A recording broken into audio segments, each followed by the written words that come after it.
RJD और JDU का होगा विलय, बनेगी नई पार्टी। लालू ने पार्टी का नाम और निशान तय करने के लिए तेजस्वी को किया अधिकृत। आरजेडी की राष्ट्रीय परिषद की बैठक में तेजस्वी को मिली और ताकत। 6 महीने में विलय और नई पार्टी बनाने की प्रक्रिया हो सकती है पूरी। आरजेडी और जेडीयू के बीच एक गुप्त समझौते का खुलासा पहले ही हो चुका था और अब दूसरे गुप्त समझौते से भी राज उठता दिखाई दे रहा है। पहला समझौता सीएम पद को लेकर था, जिसमें साफ था कि नीतीश कुमार 2023 में सीएम पद तेजस्वी यादव के लिए खाली करेंगे। वैसे आरजेडी और जेडीयू की टॉप लीडरशिप इस तरह के समझौते को सिरे से खारिज कर रही है, लेकिन जिस तरह से आरजेडी के प्रदेश अध्यक्ष जगदानंद सिंह ने दावा किया कि 2023 में नीतीश तेजस्वी के लिए सीएम पद की कुर्सी को खाली करेंगे, उससे यह साफ हो गया कि नीतीश को समझौते के बाद ही सीएम पद की कुर्सी मिली है और उसी समझौते के तहत अब ये कुर्सी साल भर में तेजस्वी यादव के पास आने वाली है। लेकिन अब दूसरी खबर जो निकलकर सामने आ रही है वो और भी चौंकाने वाली है। दावा किया जा रहा है कि आरजेडी और जेडीयू का विलय हो सकता है। इस विलय के बाद एक नई पार्टी का गठन भी हो सकता है। नई पार्टी के गठन को लेकर आरजेडी की ओर से फैसले लेने की पूरी जिम्मेदारी तेजस्वी यादव को सौंप दी गई है। लालू यादव के सिंगापुर जाने से पहले दिल्ली में हुई आरजेडी की राष्ट्रीय परिषद की बैठक में इसको लेकर बड़ा फैसला किया गया।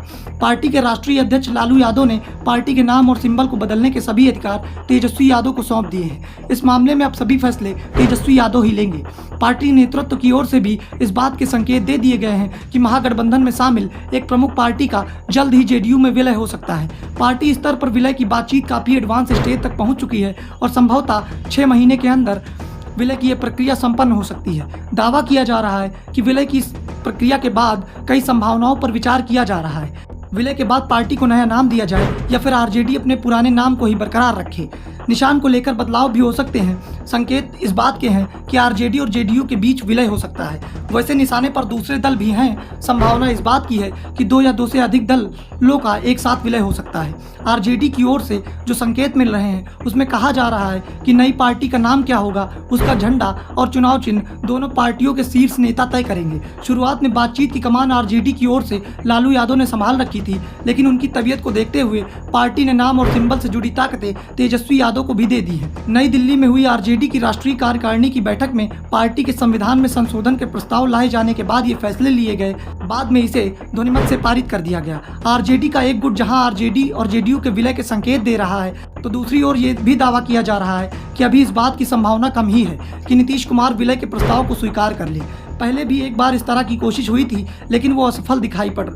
हकीकत में लालू यादव को चिंता आरजेडी के विभाजन को लेकर सता रही है। जिस तरह से महाराष्ट्र में बीजेपी ने शिवसेना के साथ खेला कर दिया और एकनाथ शिंदे के सहारे शिवसेना का नाम ही इतिहास में दफन हो गया, वैसा ही आरजेडी के साथ ना हो जाए, इसीलिए तेजस्वी यादव को सभी अधिकार सौंप दिए गए हैं। वैसे भी तेजस्वी यादव को सबसे ज़्यादा चुनौती पार्टी के अंदर से ही मिल रही है।